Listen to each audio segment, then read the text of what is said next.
త్రివిక్రమ్ మహేష్ బాబు కలయికలో వస్తున్న most awaited movie Guntur కారం. జనవరి 12వ తేదీన సంక్రాంతి స్పెషల్గా ఈ మూవీ భారీ ఎత్తున విడుదల కానుంది. ఇక దీనికి సంబంధించిన ట్రైలర్ను ఆదివారం చిత్ర యూనిట్ విడుదల చేసింది. బిగినింగ్ నుండి ఎండింగ్ వరకు ఘాటైన యాక్షన్ సీక్వెన్స్తో హిట్ బొమ్మ అనిపించుకుంది.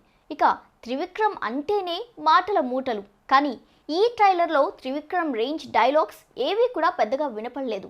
కానీ మహేష్ మాస్ అవతార్ మాత్రం మిలియన్స్లో దూసుకెళ్తుంది.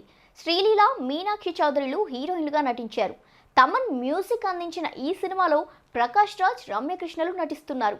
అయితే తల్లి సెంటిమెంట్ బ్యాక్గ్రౌండ్లో నడిచే కథగా గుంటూరు కారం కనపడుతుంది. అలవైకుంఠపురంలో సినిమాలో కూడా త్రివిక్రమ్ మోస్ట్లీ ఇదే ఫార్ములాను ఫాలో అయ్యాడు. ట్రైలర్ చివర్లో మహేష్ చెప్పే డైలాగ్తో సినీ ఆడియన్స్ అందరికీ ఇదే విషయం తలుక్కుమంది.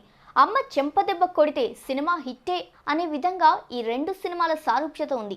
అయితే అలవైకుంఠపురం సినిమాలో టబు, ఇక్కడ గుంటూరు కారంలో రమ్యకృష్ణ హీరోలను చెంపదెబ్బ కొట్టినట్టు కనిపిస్తోంది.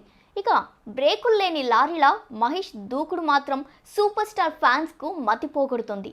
అతడులో సైలెంట్గా కనపడిన మహేష్ కలేజాలో మాత్రం కాస్త ఫన్నీగా కొత్త మేనరిజాన్ని చూపించాడు.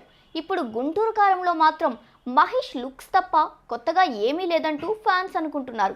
ఇక సర్కార్ వారి పాటలో కనిపించినట్టుగానే ఇందులో కూడా మహేష్ డైలాగ్స్ కానీ మేనరిజం కానీ ఉన్నట్టు కనిపిస్తోంది. ఫ్యామిలీ డ్రామాగా వస్తున్న గుంటూరు కారంలో మహేష్ పోలీస్గా నటించనున్నట్టు కనపడుతోంది.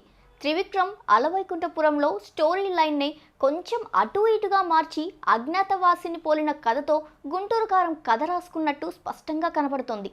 ఇంకొన్ని రోజుల్లో విడుదల కానున్న గుంటూరు కారం ఈ ప్రశ్నలన్నింటికీ తలూపుతుందా, లేక ఇండస్ట్రీ లెక్కలు మరో లెవెల్లో నిలుపుతుందా అనేది తేలిపోనుంది.